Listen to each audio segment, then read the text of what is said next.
नमस्कार, मी जगदीश देशमुख. जय महाराष्ट्रमध्ये आपल्या सगळ्यांचं स्वागत. बातम्या पाहूया विस्ताराने. सुरुवातीलाच बातम्या आहेत पावसासंदर्भात. पावसाचा जोर आणखी वाढणार आहे. येत्या 3 तासांमध्ये मुसळधार पावसाचा इशारा दिला गेलाय. प्रशासनाकडून नागरिकांना सतर्कतेच्या सूचना दिल्या गेल्यात. राज्यभरात संततधार सुरूच आहे. काही ठिकाणी मुसळधार ते अतिमुसळधार पाऊस बरसतोय. त्यामुळे पुढच्या 3 तासांमध्ये राज्यात आणखी मुसळधार पाऊस बरसेल असा अंदाज हवामान खात्यानं वर्तवला आहे. तर ठिकठिकाणची दृश्य आपण पाहतोय. ग्रामीण भागामध्ये नदी नाल्यांना पूर आलेला आहे. शहरांमध्ये सखल भागात पाणी साचलेलं आहे. मुंबईमध्ये अनेक ठिकाणी पाणी साचलं, त्यामुळे वाहतुकीवर परिणाम झाला. मध्य रेल्वे ही 20 ते 25 मिनिटे उशिरानं धावते, त्यामुळे चाकरमान्यांचे हाल झालेत.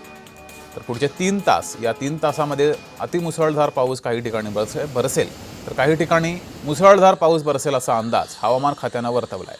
त्यामुळे नागरिकांनी सतर्कता बाळगावी असं आवाहन सुद्धा प्रशासनाकडून केलं गेलं.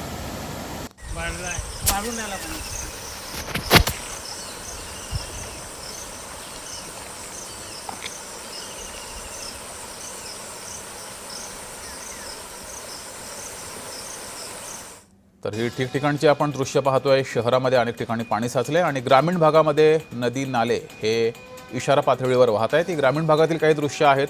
पुलावरून पाणी गेलेलं आहे, त्यामुळं अनेक ठिकाणची रस्ते बंद आहेत. ग्रामीण भागातले अनेक रस्ते बंद झालेले आहेत. मुसळधार पाऊस अनेक ठिकाणी बरसतोय. मुंबई, ठाणे, पालघर, कोकण परिसरात कोकणातील जिल्ह्यांमध्ये मुसळधार ते अतिमुसळधार पाऊस बरसतोय, त्यामुळे नदी नाल्यांना पूर आलाय.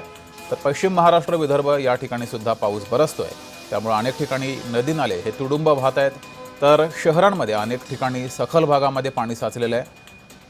तसंच वाहतुकीवर त्याचा परिणाम झालेला आहे. रस्त्यांवर पाणी साचल्यामुळे वाहतुकीवर परिणाम झाला आहे. तर बऱ्याच ठिकाणी झाडं सुद्धा उन्मळून पडलेली आहेत.